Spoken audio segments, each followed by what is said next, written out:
the reason why you are here is not an accident. Really, the reason why you are here because God wants to say something.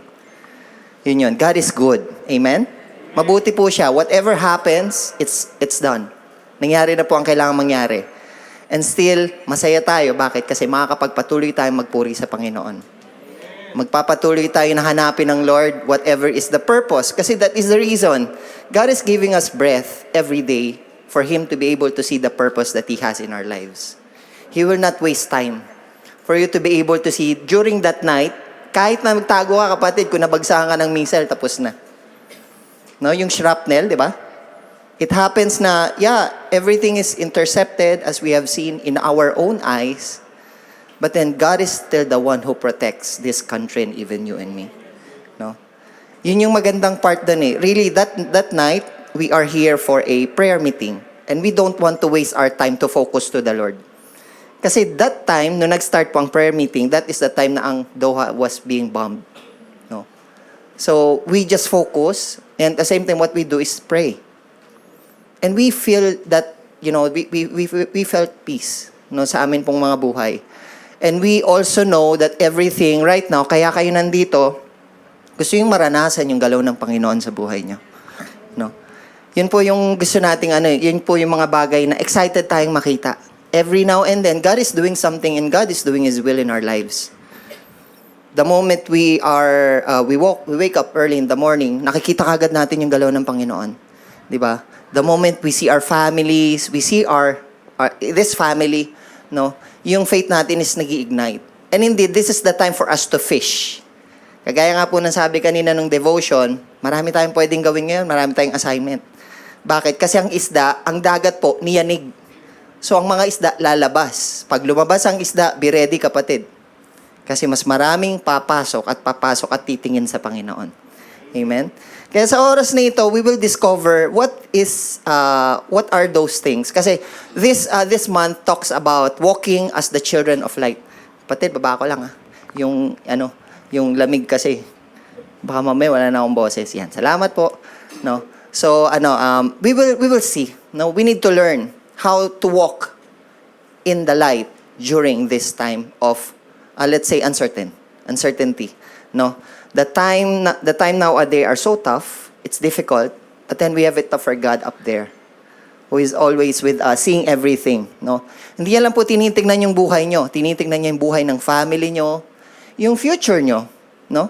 Kasi really, if it had happened before, and let's say, nag-dwell tayo dun sa bagay na hihinto, kapatid, ang plano ng Lord sa inyo. Kaya lang tatandaan natin, dahil ginising tayo ng Lord, kinabukasan at may peace. Ibig sabihin, we need to walk on and stay closer, palapit sa Panginoon. No? So we're talking about, yun nga, yung mga situation na nagaganap sa atin. And this time, we're gonna learn about how to be the light in this world. But you know mga kapatid, we know that we have seen wars, no? Rumors of wars, kingdoms against kingdoms, nations against nations. But then this time, we're gonna see what is God wants for us to hear and learn. But before that, I invite everybody to pray. Let us close our eyes and pray. Let us pray. Father God, we thank you, Lord, for this day. Thank you, Father, for giving us a new day. Indeed, Lord, our excitement goes on what you are doing in our lives. You are good, and your mercies endures forever. Sa umagang ito, Panginoon, some of us are maybe meron pang mga repercussions when it comes to what had happened last Monday. But then this time, Lord, we want to focus and give that peace, Father, na nanggagaling sa inyo. We ask for peace and comfort that after this message, O God, we will be able to see, O Lord, the purpose that you have in our lives. Be with us, Lord, and speak to us. Let your Holy Spirit, Lord, speak to everybody. And be with the speaker, O Lord. His sins are so many to mention. Sometimes our mind is disturbed, but then this time, Lord, we're giving it to you. We want to see Jesus. Just Jesus. In Christ we pray. And all the church said, Amen. So we're talking about mga nakaraan, war. But you know, mga kapatid, there is this war na pinakamahirap sa lahat. Ano yun?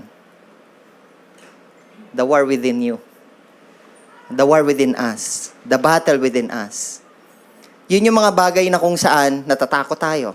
Yun yung mga bagay na we're thinking about the future. But then the problem is, we don't know what the future might bring. No? The only thing we know is now. But then sometimes we're facing future. Paano na? What if? No? What if? Di ka makabayad next month. May enrollment. Napapasok ulit. No? Paano na yung mga anak mo that maybe studying abroad, studying here? Paano na yung pamilya natin dito? Paano na ako sa sarili ko? How's my work? No, that's the war that is in us every day. How's my family in the Philippines? I don't know what they are doing. No, sometimes when our families are into sickness in the Philippines, all of the, let's say, the fathers here are rattled. No, pag ang pamilya natin may sakit sa Pilipinas, di ka maganda o gaga rito, kapatid. No, yun yung war na meron tayo. Mas matindi yun, kapatid, dun sa nakita natin. Kasi every day meron ito. No.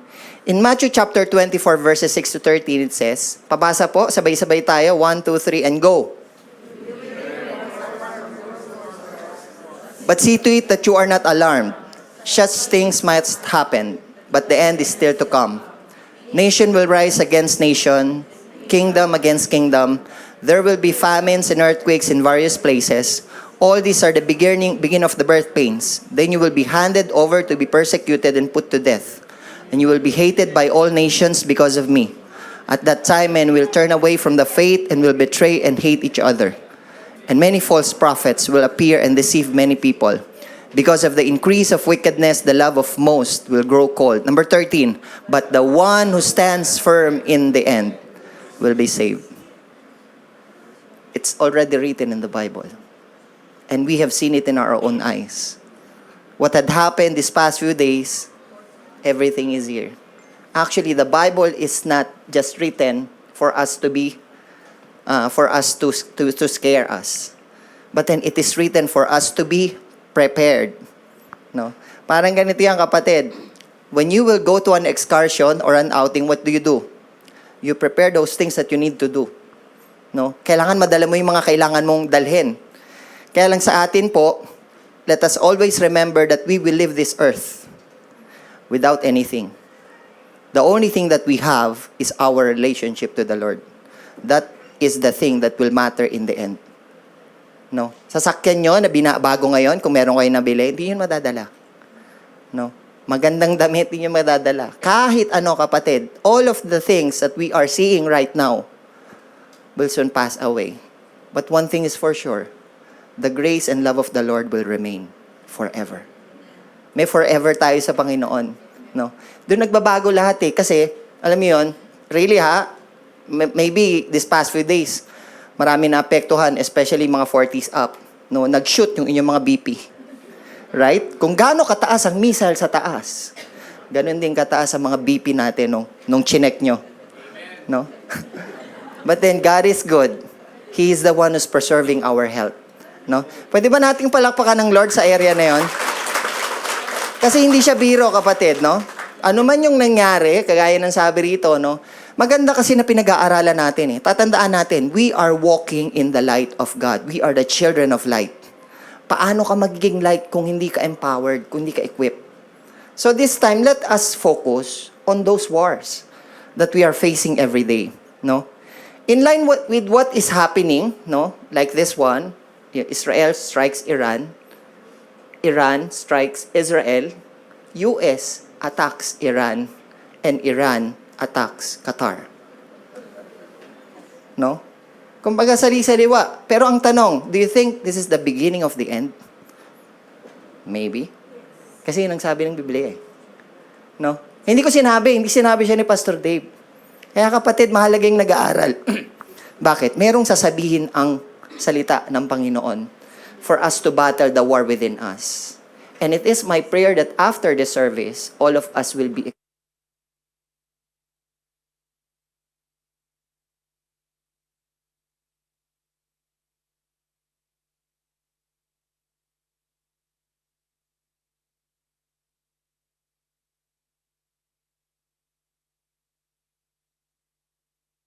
God is in control and that we are not afraid. Amen. It is not prophecy to create fear, but excitement of what lies ahead of us after our life journey here on earth. we can see and have confidence in God. His plan does not center around our comfort, but our hope and our eternal rewards. Mga kapatid, before this thing, may naganap. Ano yon? Blockade. No? Nakita natin paano siya natapos. At sino nagtapos nun? Si Lord. Another thing, COVID. Global yon, kapatid. Mas matindi sa war na meron ngayon. Pero nangyari, He surpassed it all. And we surpassed it all. Hindi dahil dun sa ating sariling gawa. Kasi, gaya nga sabi ko, no, anything that you do, if this is your time, this is your time.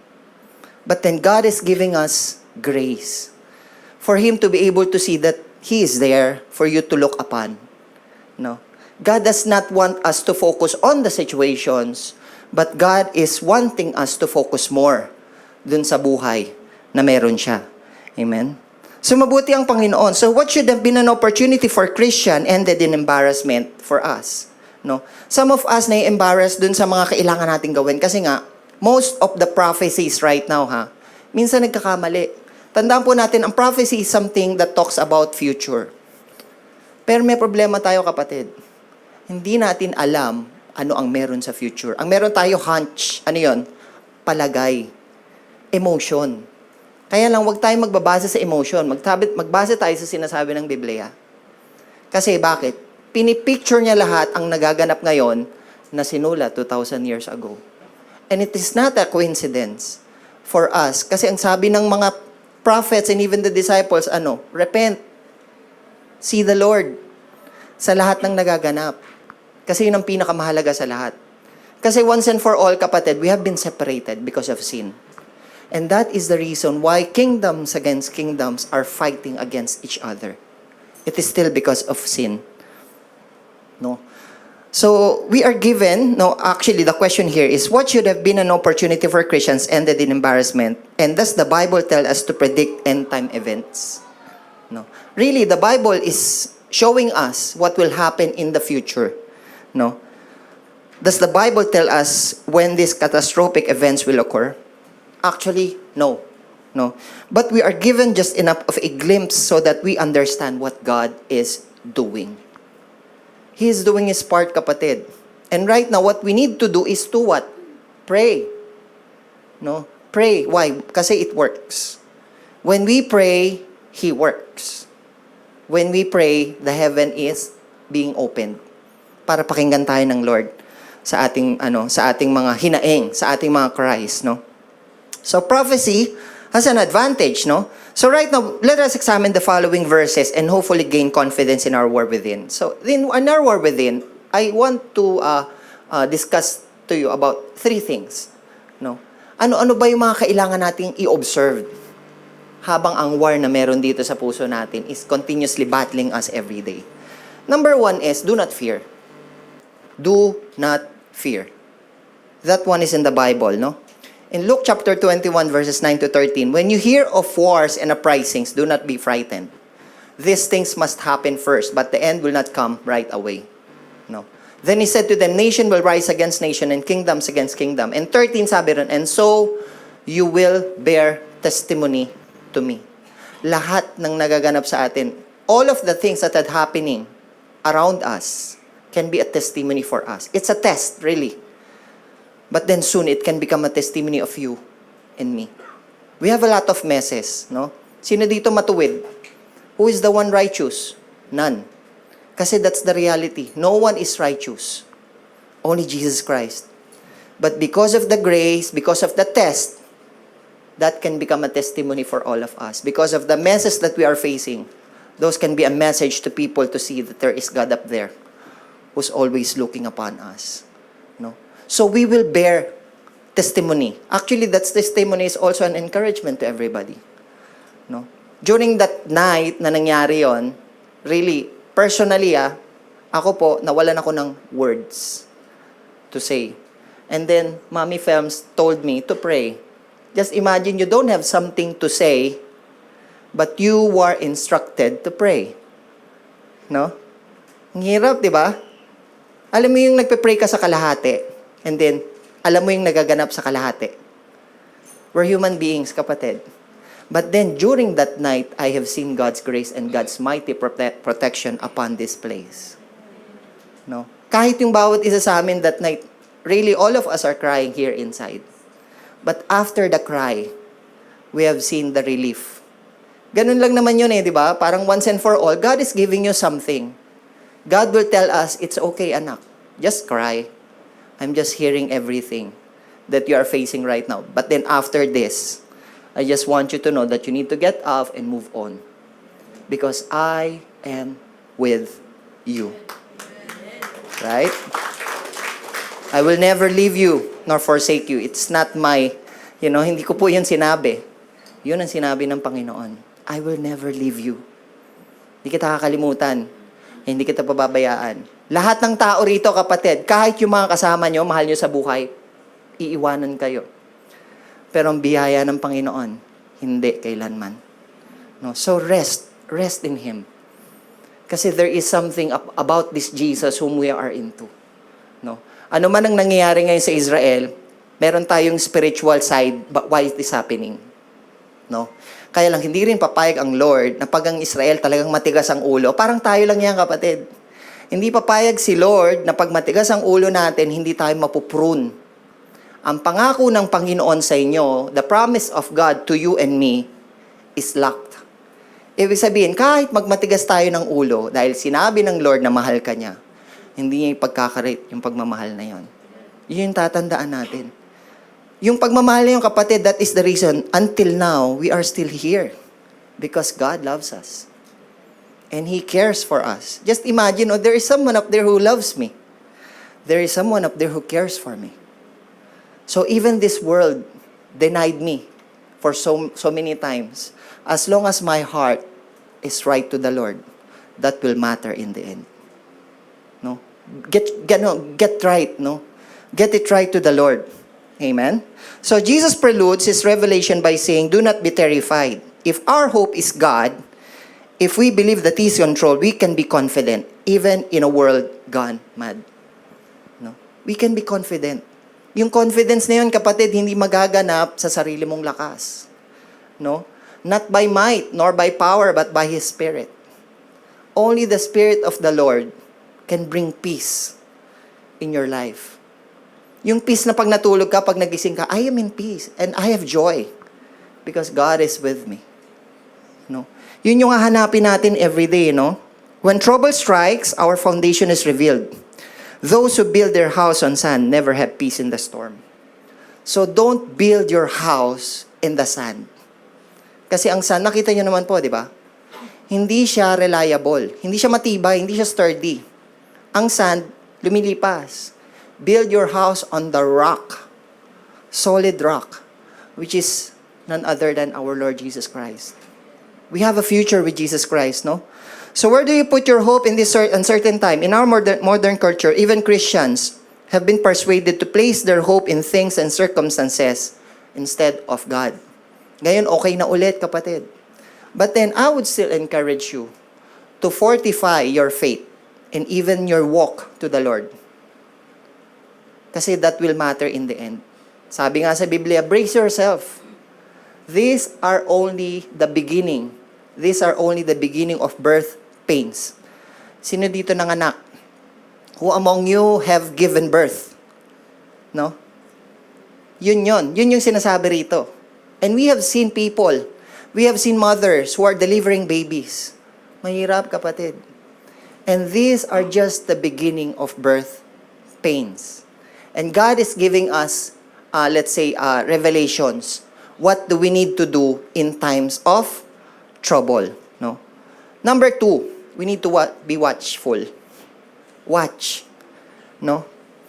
In Luke chapter 21 verses 34 to 36 says, be careful, or your hearts will be weighed down with carousing, drunkenness, and the anxieties of life, and that they will close on you suddenly like a trap, for it will come on all those who live on the face of the whole earth.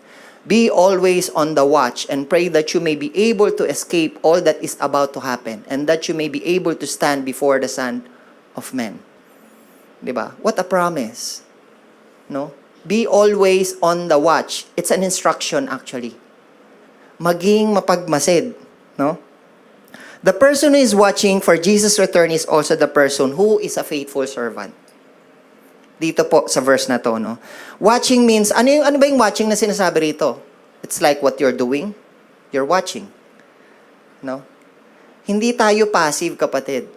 It's an active lifestyle that watching does not mean to sit and wait, but to be actively living in the way He has commanded. God's desire for everybody to learn. We need to take this opportunity to learn more in our small groups. No?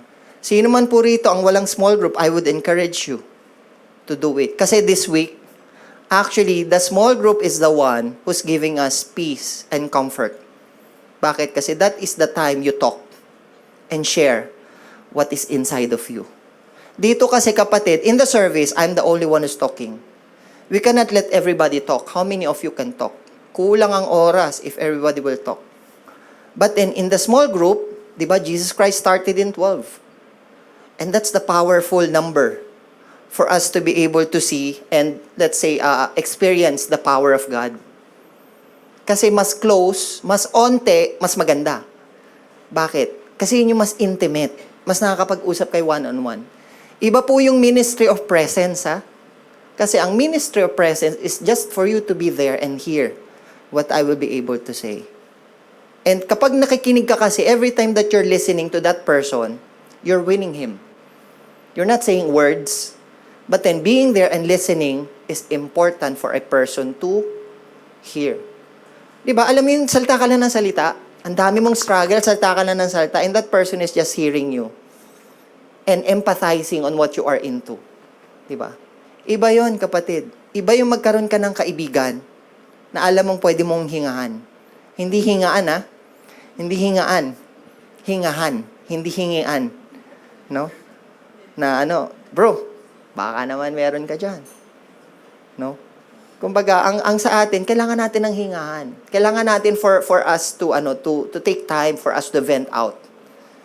In the struggles at work, 'di ba? Struggles in the family, struggles in this country, struggles in your career, ang dami, kapatid.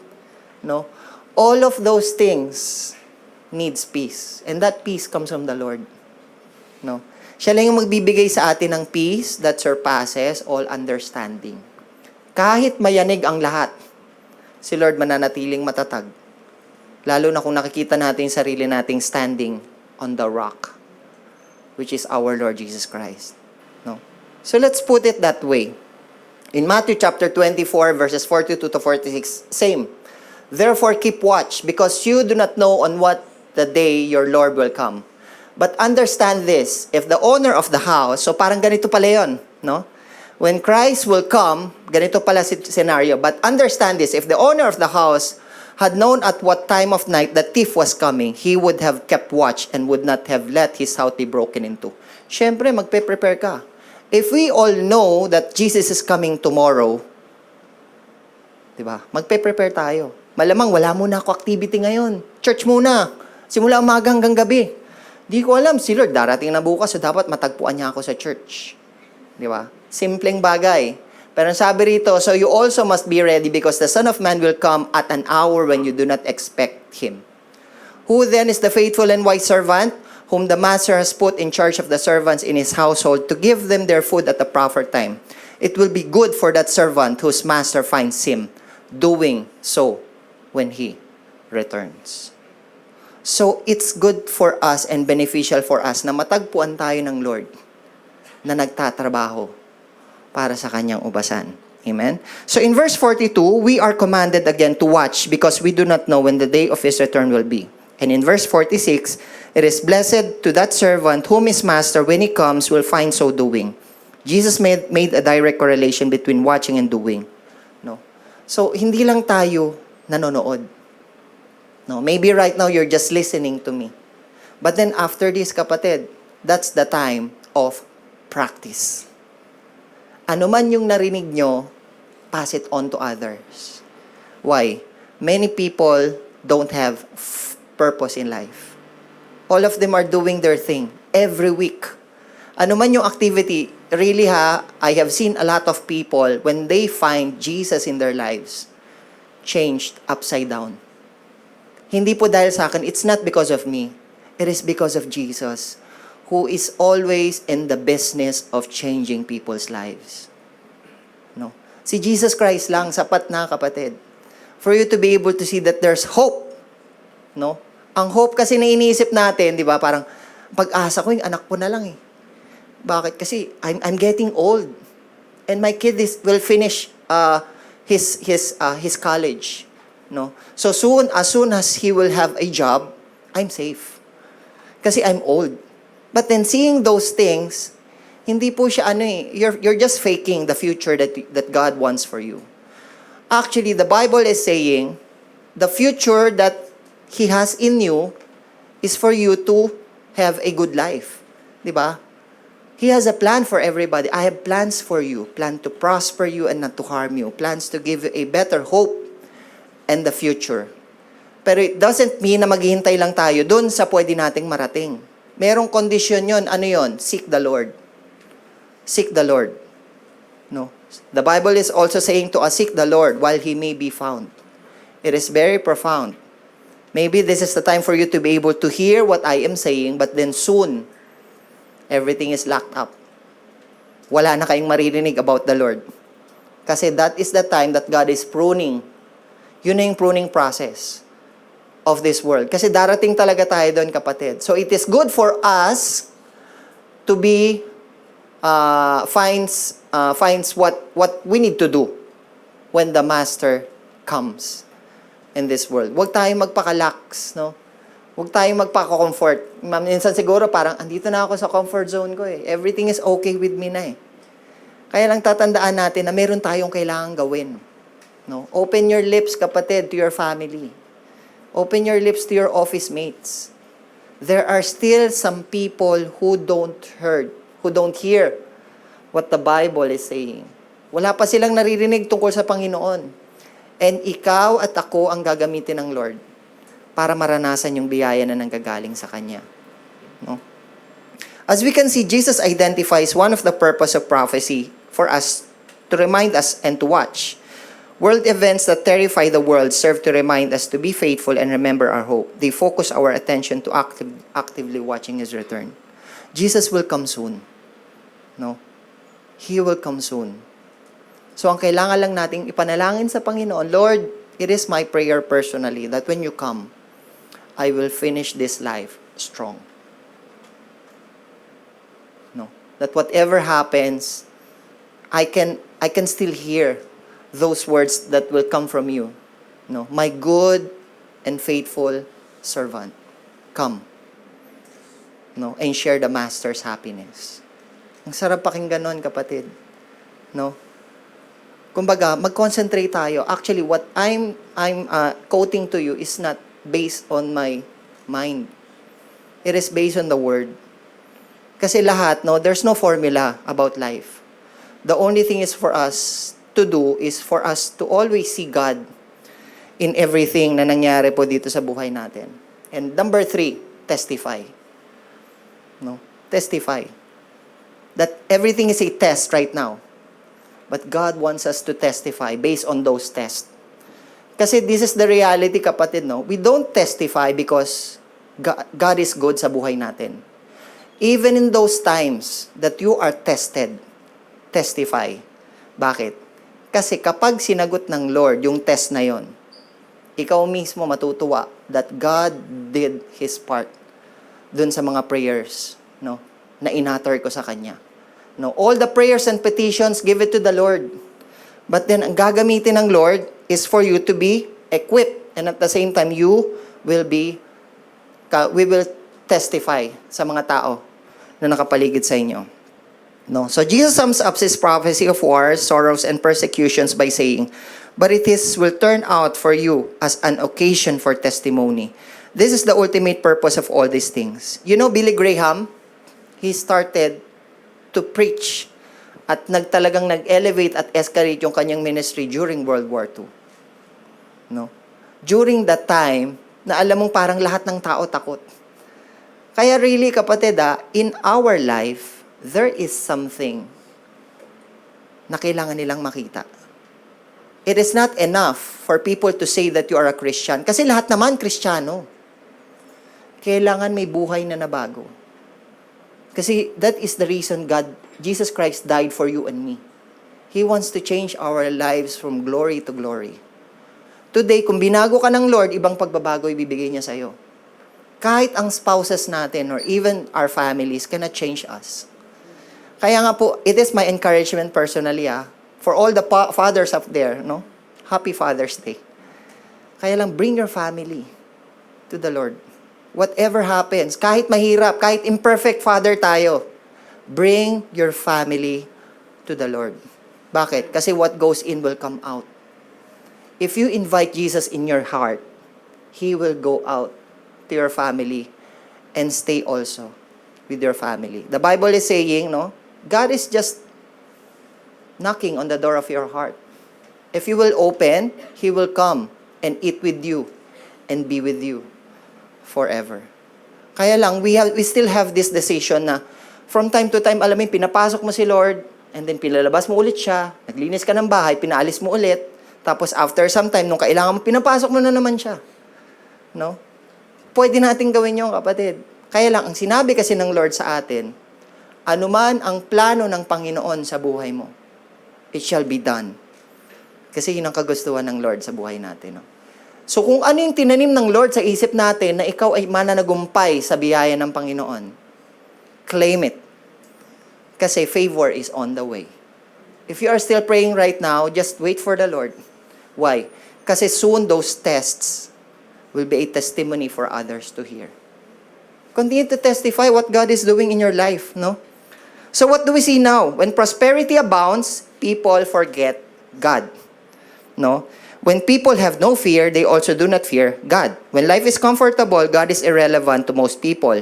Jesus said that the coming of troubles will be an occasion to testify.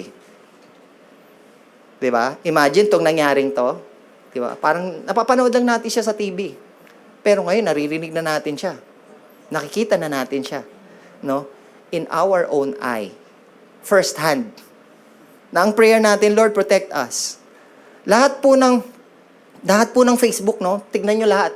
Kung ano yung sinasabi that time. Lahat ng tao naging malapit sa Panginoon. And for me po, kapatid, if we're gonna see, no, people are drawing themselves to the Lord, that's the most important thing that this situation is giving us. See the Lord in the situation, not the situation over God. Kasing sitwasyon, kapatid, magbibigay sa atin ng desperation. Magbibigay sa atin ng anxiety. Tataas ang ating mga BP. But then, if we see God in the situation, He will give you peace that surpasses all understanding. No? Di ba? Parang, salamat, Panginoon. Bakit? Kasi there's peace. And this peace, hindi siya mananakaw. No? Ang pera nyo, pag nilagay nyo sa bulsa nyo, sinabit nyo yung pantalon nyo, bukas pwedeng mawala yan. Pero ang pananampalataya na meron kayo, hindi ko pwedeng kunin yan. Kailangan bigay nyo yun sa Panginoon. At makikita natin how God will continue to work. That is the reason people are testifying to the grace of Lord. Diba? Marami nagte-testify na binago sila ng Lord. Dati silang ganito, no? Dati silang, let's say, parang mamamatay tao. But then, ginamit sila ng Panginoon for the pastor, no? Of a local church. Minsan, maybe people will judge him or her. No? Dating ganito yan. People can judge you, kapatid. But then, once your heart is right before God, it makes a difference in this world. No? Magkakaroon ng mas magandang pagbabago yon, no? So, the world will ask why and look for hope. We may not be able to answer why, but we can answer the what. What is the meaning of life? Diba? Those simple things. Ano pa? What is our purpose? We can explain that we live in a world filled with sin and men controlled by sinful human nature. Those who hope in this world will always be disappointed and have foundationless lives. So don't hope in this world. Dapat lagpas. Hope with the Lord. No? Kasi those are the things na magmamatter pagdating sa dulo. No? During times of great trouble, we have the greatest opportunity to testify, to evangelize. Di ba? When people are afraid, insecure, and have shattered hope in mankind, we can use this as an opportunity to share the hope of Jesus Christ. There's hope. This future glory that we have, actually, those future glory is the time na ikaw at ako kukunin ng Lord. Somewhere up there. No? At makikita natin si Lord face to face. That is the beginning of true life. Actually, what we are doing here is only a practice for Him to be able to see na gumagalaw siya sa buhay natin. And soon naman, yun po hindi matatapos yung paggalaw ng Lord sa mga buhay natin. Pero gusto lang sabihin ng Lord sa bawat isa sa atin, importante ka, kapatid. Dahil mahal ka ng Panginoon. You are fearfully and wonderfully made. Ayon yon sa wangis ng Panginoon. So kung ang Lord is, let's say, parang wala kang masasabi pagdating sa kanyang, physical attributes, same thing with us. Di ba nga? Kagaya sabi ko kanina, what goes in will come out. Pag pumasok si Jesus, lalabas si Jesus. No? So, ganun po ang kailangan nating gawin. Huwag tayong manawa na papasukin ng Panginoon. Bakit nga ba kailangan nating manalangin everyday? Kasi, everyday po is a battle for us. There is this war within na palagi nating nilalakaran. No? Hindi lang naman yung sitwasyon pero ikaw mismo ang pinakamahirap na battle sa lahat na kung saan i-undergo mo every now and then. So the world focuses slowly on human perspective. The world focuses on prosperity and peace. The peace is lost, prosperity is meaningless. When these are shattered, the world focuses on trouble and fear. No? But because of Jesus Christ, He is our hope. Our focus is never on the trouble, but fulfilling our purpose. May purpose, kapatid no? Yun yung kailangan nating hanapin, no? Maybe some of us are being a father, makapagpadala ka lang sa Pilipinas at masustain mo lang sila, yun na yun. Pero ang purpose kasi ng tunay na tatay, mailid ang family palapit sa Panginoon. And also the parents here, no? We have kids who's following us. Maybe sometimes we're seeing them good in the field that they are doing, no? Yung craft. Yung craft nila talagang let's say parang ang taas ng achievement nila when it comes to studies, dun sa mga bagay na ginagawa nila, kung paano sila tinetrain dito sa mundong to. But then once you ask them to pray, ang sasabihin nila sa'yo, Dad, ba't ako? Just imagine, kapatid, yung reality ng mundo. When you were giving a time, an opportunity to go to the Lord and pray, wala kang masabi. Hindi ka makapagpasalamat. It's really a check for us, especially parents. No? Kagaya nga po ng yung encouragement ko na ang lahat mawala, achievement mawala. Pero yung pagtawag mo sa Lord, magmamatter yun sa dulo. And it's good, beneficial for us na everyday meron tayong connection sa Lord. We know how to pray. 'Di ba? Thank the Lord for everything. 'Di ba? Sa nakaraan ngayon, ano ba pwede nating pagpasalamat sa Lord? Thank God we are safe. No? Thank God na for us na nag-pray during that time, nung prayer meeting po, it's an answered prayer for us that after that, He hears the prayer. Ceasefire was being given to these countries. No? It's an answered prayer. Maybe sabihin lang ceasefire lang, pwede pa ulit. No? You'll never know what God is doing. But little by little, maintindihan natin ano ang ginagawa ng Panginoon. Kaya sa atin po, if you pray and He answered, pray more.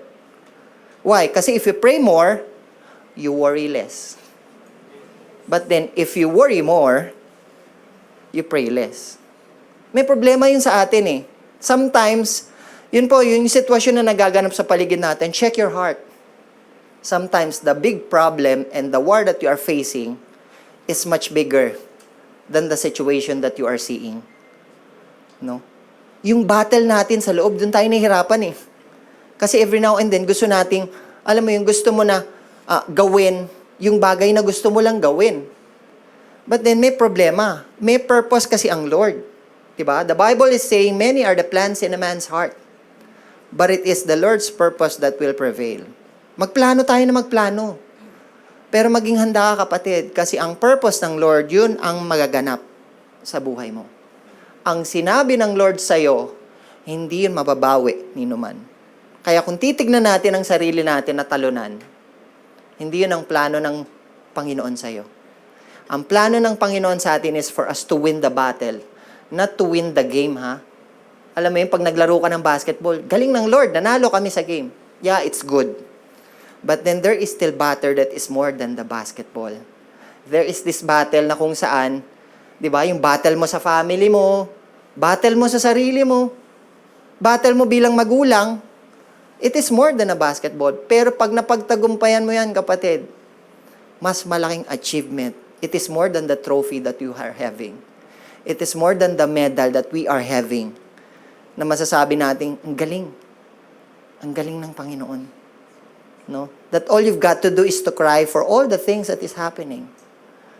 No? Yun, kapatid, the sense of relief that God will give you, it's much more important than the achievements that you are into. Mas mahalagang makita mong gumagalaw ang Panginoon.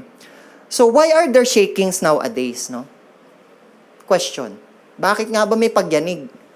I just want to share with you 4 things. Number 1, it is for our correction. Always linked to the need for repentance and turning back to Him. It's like to the Israelites, no? Kung they are a good example, a very good example of what we are facing right now. Kasi mga Israelita nowadays is us. Israelites before are those really the Jews that are following the Lord. Kaya lang God opened the salvation not only to the Jews, but to the Gentiles as well. Yung mga Gentiles, sila yung mga hindi pa nakakakilala sa Panginoon. Yung mga Israel in this generation are those who seeks the Lord. Who walks in the grace of God. So this time, no, nakita natin yung shakings, bakit meron? Kasi God wants for us to be corrected, no? He used pain and problems and shake-ups to correct us. Like what He did in Israel. No? Kasi tayo ngayon ang tinitingnan natin, ang pangako lang talaga is Israel eh. Yun yung sinasabi ko sa inyo, kapatid. Kailangan natin mag-aral. Ano ibig sabihin ng bansang Israel? Ang bansang Israel kasi spiritually is a land of promise. No, a land of milk and honey. Ang sinasabi sa atin ng Lord ngayon, yun personally, kapag nandun ka at nasasakupan ng bansang Israel, nandun ka sa bansa na kung saan God is fulfilling His purpose sa buhay mo. No? Tignan natin yung sarili natin na isang taong nakakilala sa Panginoon. And we do belong to the Israelites people nowadays. No? Tayo ang iniingatan ng Panginoon. Maraming beses na tayo iniingatan ng Lord. Di ba? That is the reason we still come back to the Lord. Dahil sa pag-iingat at habag ng Panginoon. Number 2, for direction. Leading to periods of punishment and exile. Remember, Israelites, ilang beses sila pinurusahan ng Lord. Actually, going to the land of promise, it will take them only weeks.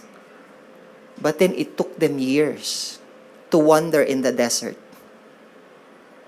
Alam niyo naman anong meron sa desert, no? Di ba lumalabas kayo, kapatid? Ano meron? Mainit. Pag ang hangin bumuga, paano na? No? So, paano ka magkakaroon ng sense of direction? Pagdating sa bagay na hindi ka comfortable eh. Kaya lang sinasabi kasi ng Lord dito, yung mga let's say, yung mga trials na meron tayo, the difficulties that we have here in life, is for our own good. It's for the sense of direction for what God is doing. He wants to point us in a new direction. He wants to guide us down a different path.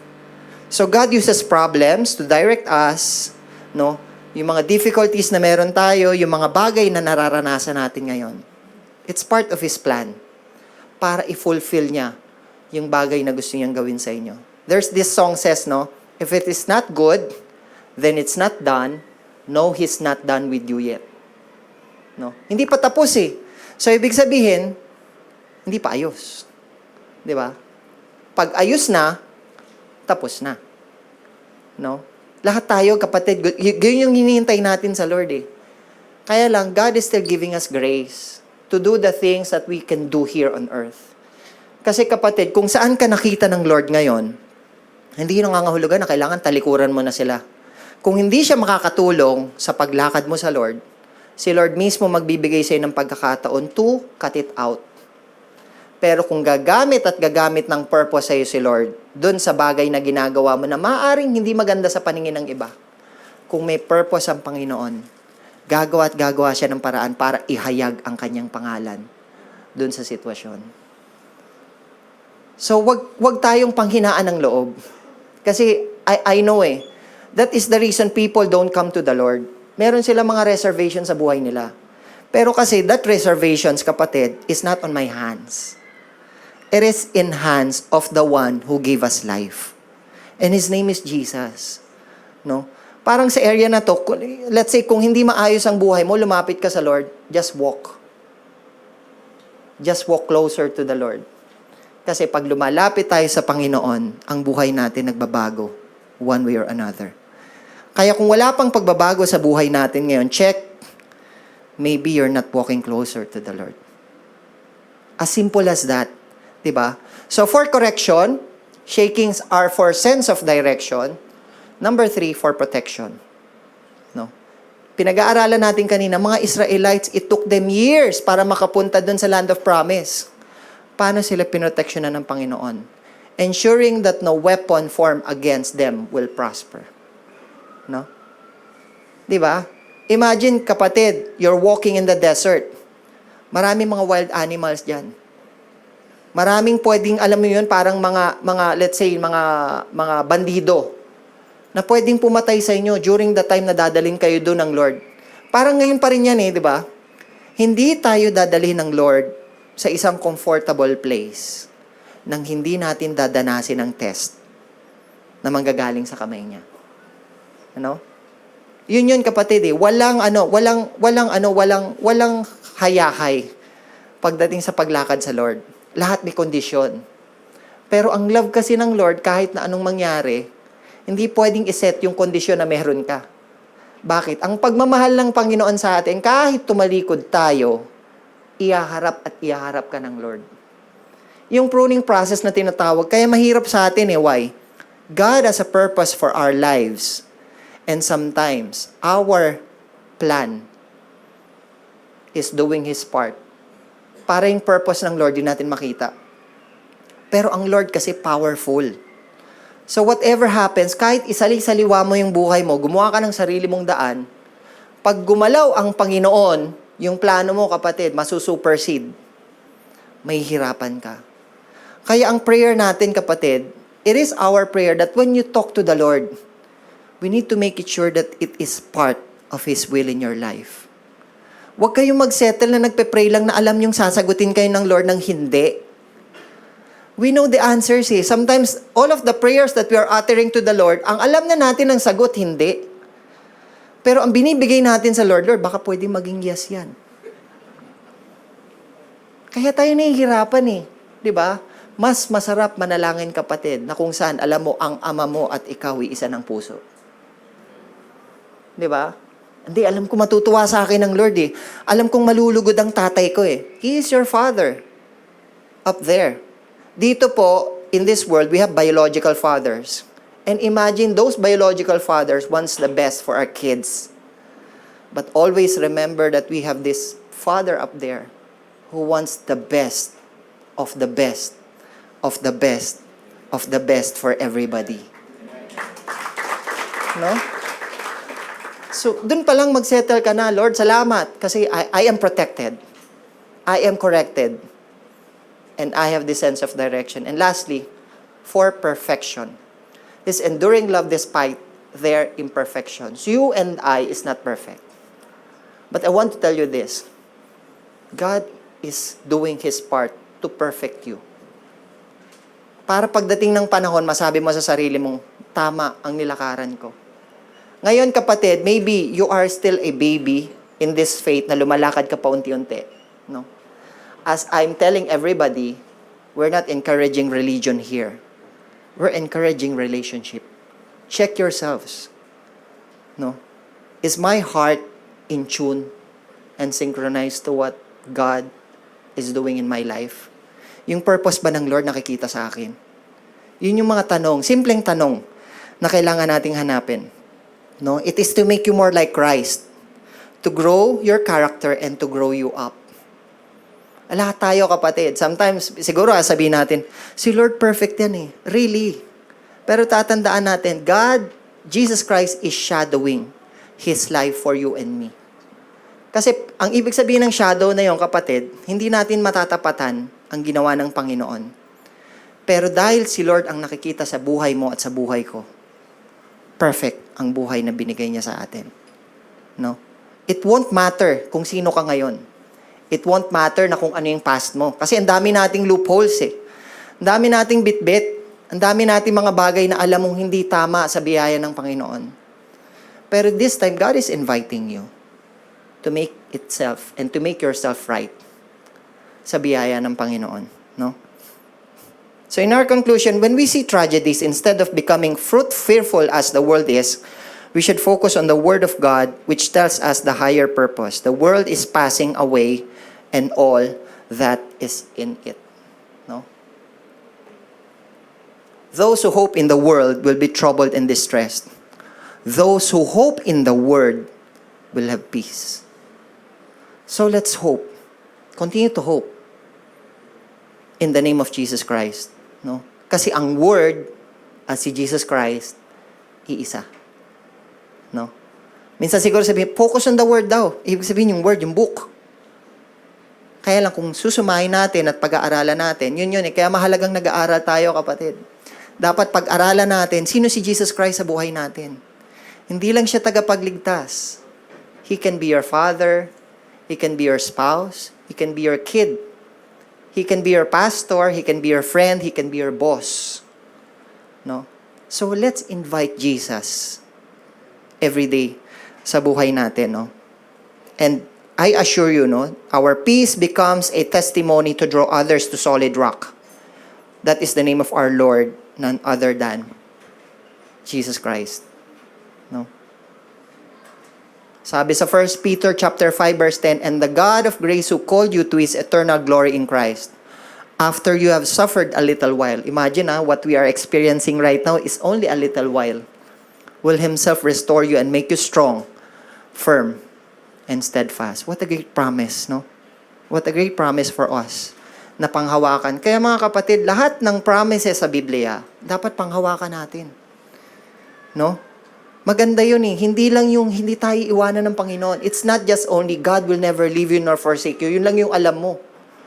Ang dami pong pangako ng Lord na mga katulong sa atin to surpass the stresses of the day. And kung napagtagumpayan nyo yun this week, God is telling you this. Sasamahan tayo ng Panginoon na pagtagumpayan yung next week. Not just only that, yung susunod na linggo pa din. Kasi ang future natin, nasa kamay ng Panginoon. So whenever your life and my life is in the hands of God, we are secured. No? Di ba parang sa atin lang, dun ka magkakaroon ng peace eh. Na Lord, I know chaotic ang nagaganap sa kapaligiran. But then, seeing yourself na lumapit ngayon sa biyaya ng Panginoon, it can make a difference in your life. Not just only that, no? Kasi hindi lang naman yung peace ang tinitingnan natin or comfort sa atin or in protection. We're also praying for our families na hindi namin kasama. No? Doon sa CG nga namin, no? Marami, sino ba nag-Zoom dito during that night?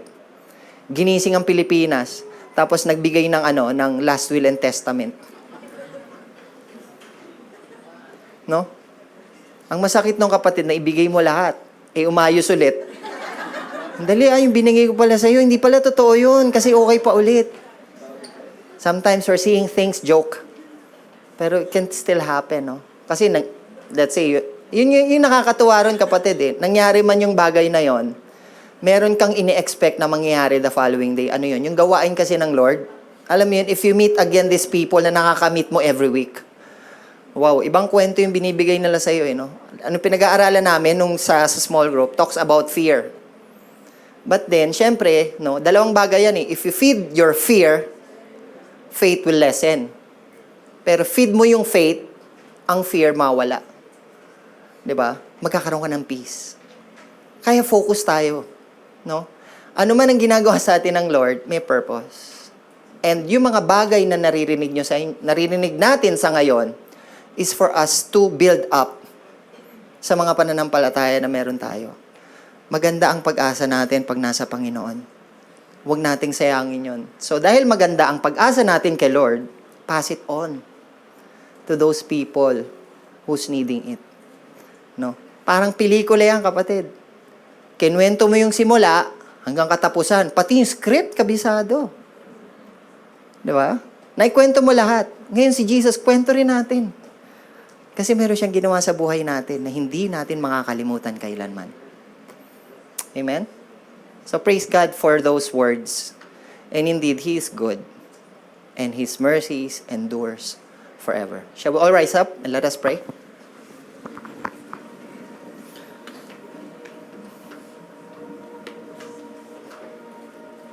We have seen, kapatid, yung nangyari this past few days.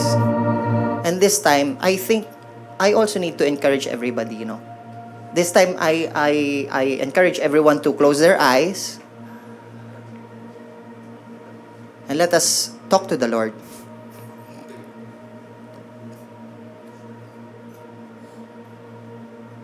The Bible is saying, kapatid, in John 3:16, no?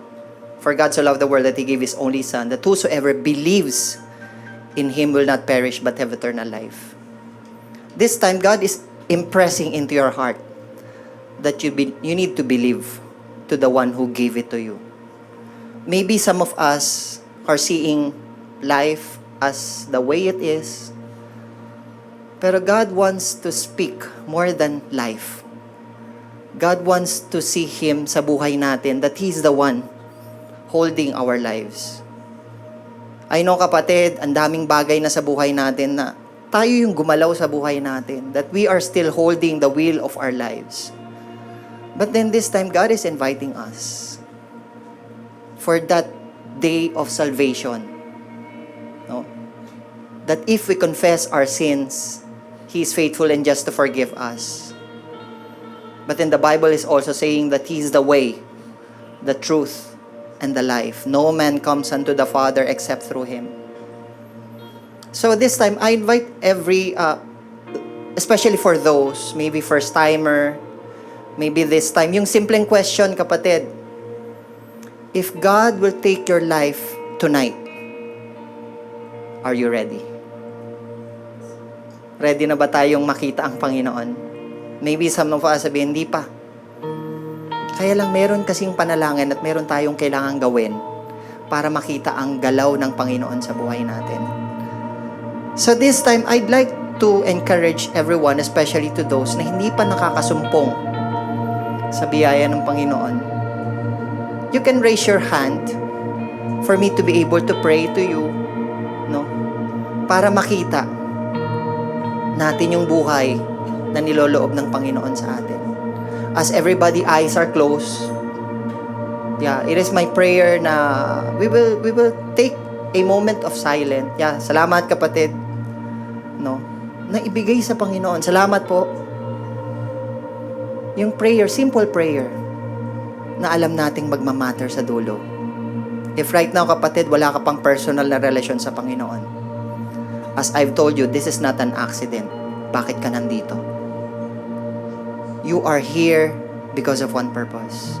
God loves you and He cares for you. So let's utter a word of prayer, a prayer of acceptance, that after this prayer, I know God will do His part sa buhay mo para makita yung purpose niya sa buhay natin. You follow me in a simple prayer, and then after that, we will close this session. Let us pray. Sa mga nagtaas ng kamay, salamat, kapatid. Even to those na maaring sa oras na ito, parang nahihiya ka itaas ang kamay mo. Pray it into your heart. Let us pray. Lord Jesus, I am a sinner. This time, Lord, I want you to be the Lord and Savior of my life. It is my prayer, Father, that you will be the one to hold the wheel of my life. Lord, it is my prayer that you will lead me in the life of everlasting. And at this moment in time, I am accepting you as my Lord and Savior of my life. Be with me, Lord, in every plans that I am into. In every way that I will walk, O Father. It is my prayer that you will be with me and walk with me. Thank you, Lord Jesus, for dying on the cross and redeeming me to all of my sins. And this moment in time, I just want to walk with you forever. Let me pray for you, kapatid. Father God, salamat, Lord, sa oras na ito, Panginoon. Maybe it's a simple prayer for that person to utter those words. But then, naniniwala ako, Panginoon, ito yung magiging simula para maranasan ng kapatid nito yung tunay na paglakad na nanggagaling sa inyo. Marami pang panahon, O Lord, na ipapahayag mo yung buhay sa Kanya. But then, yung Kanya pong commitment and yung decision, Lord, na lumapit sa inyo, I believe, Father, it will matter in the end. Thank you, Lord, for the words that we have heard. And it is my prayer personally, O God, na hindi lang namin siya narinig. But then, tayuan namin at lakaran, Panginoon, yung lahat ng bagay na narinig namin sa umagang ito. Thank you, Lord Jesus, for being good. Salamat, Panginoon, for sustaining us and empowering us all throughout this tough week. Then thank you most of all, O God, for showing us that you are tougher than what we are experiencing. Thank you, Lord, for this journey. Indeed, Lord, hindi namin pagpapalit yung journey na meron kami na kung saan ikaw ang kasama.